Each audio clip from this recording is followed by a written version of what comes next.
The African Energy Week concluded with the industry experts agreeing to strengthen relations and remove bottlenecks to fast-track the exploration of oil and gas. As it scrambles to lead the charge, South Africa is giving the green light to drilling, but fishermen in the communities affected say oil and water do not mix.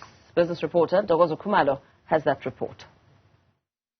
South Africa is starting to tap into the vast oil and gas reserves in a bid to secure the country's energy future.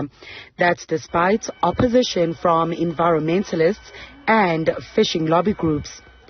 The Mineral Resources and Energy Department Director General Jacob Mbele has confirmed that Total Energy's offshore drilling on the West Coast would kick off by the first quarter of next year. By March next year, they will be able to begin with the drilling. Obviously, as to when you expect the first oil, it's a function of, obviously, the drilling process. Restart Energy's senior partner and head of analysis, Pierre Magnus Newzroom, says gas in particular offers huge potential.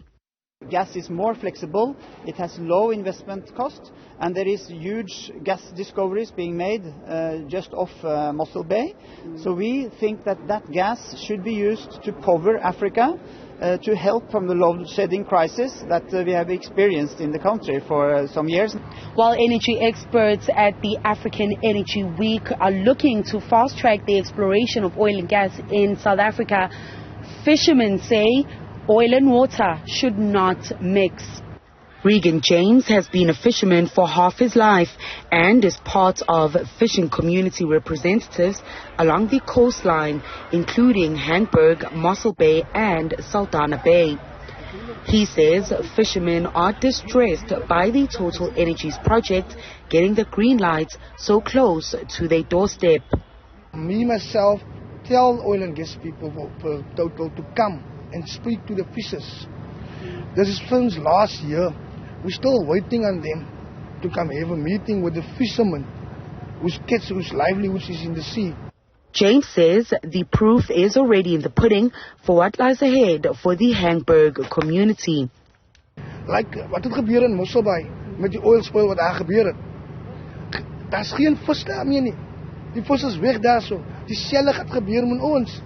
Mokhatsa Newman is a veteran fisherman who sustains his family through fishing. He says it's unfair that a 70-year-old must now be anxious about his future. Wat hulle nou hier wil doen, gaan vir ons groot effek op ons het, want ek is 70 jaar oud. Het sê vir my, 'n man van 70 jaar oud, wat gaan gebeur die pad vorentoe? Want as ons nou sien die omstandighede van die vis wat ons vang, die snoek, daar sien we dat die snoek inkom na ons.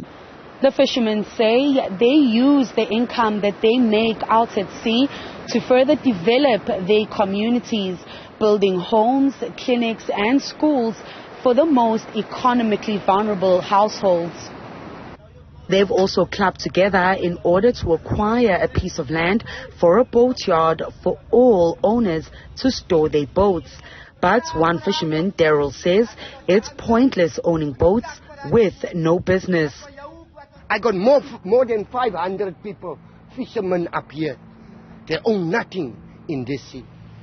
We created everything here.